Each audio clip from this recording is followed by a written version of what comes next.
प्रोटीनचे चांगले food sources काय आहेत? प्रोटीन किंवा प्रथिनयुक्त पदार्थ आहारात असावे, ज्याचे फायदे खूप आहेत. म्हणजे प्रोटीन रिच डाएट आपण घेतो.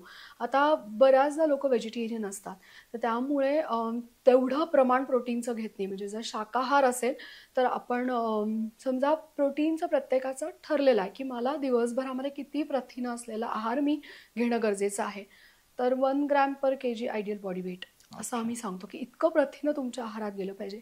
पण आपण जर ठरवलं तर आपलं 20 ग्रॅम पण जात नाही, शाकाहार असेल तर. तर आयडियली हाय प्रोटीन डाएट जेव्हा म्हणतो तेव्हा शाकाहार आणि मांसाहार असं कॉम्बिनेशन दोघांचं प्रमाण योग्य जर असेल तर तो आयडियल आहे. मिक्स डाएट असावा. पण जरी तुम्ही शाकाहारी असाल तरी व्हेजिटेरियन सोर्सेसमध्ये डाळी, उसळी, कडधान्य किंवा सोयाबीनचे काही पदार्थ आपण आहारात घेतो. पनीर आहे, घरी केलेलं शक्यतो मी सांगते. तर हे सोर्सेस आहेत. आणि नॉन व्हेजिटेरियन सोर्सेसमध्ये मग मांसाहारामध्ये चिकन आहे किंवा फिश आहे किंवा अंडं आहे. तर हे सोर्सेस प्रोटीनचे आहेत.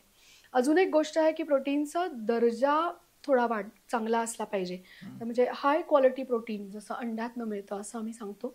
पण परस्पर पूरक अन्न म्हणजे आता समजा साऊथ इंडियन फूड, आता इडली, तर इडलीमध्ये डाळ पण असते आणि एकदल धान्य पण असतं. हे दोन्हीचं कॉम्बिनेशन. तर असं जर परस्पर पूरक अन्न तुम्ही जेवणात घेतलं तर प्रोटीनचा दर्जा हा चांगला राहतो. तर ही सगळे सोर्सेस आहेत जे आहारामध्ये व्हेजिटेरियन लोकांनी आणि नॉन व्हेजिटेरियन लोकांनी नक्कीच आहारामध्ये घ्यावे.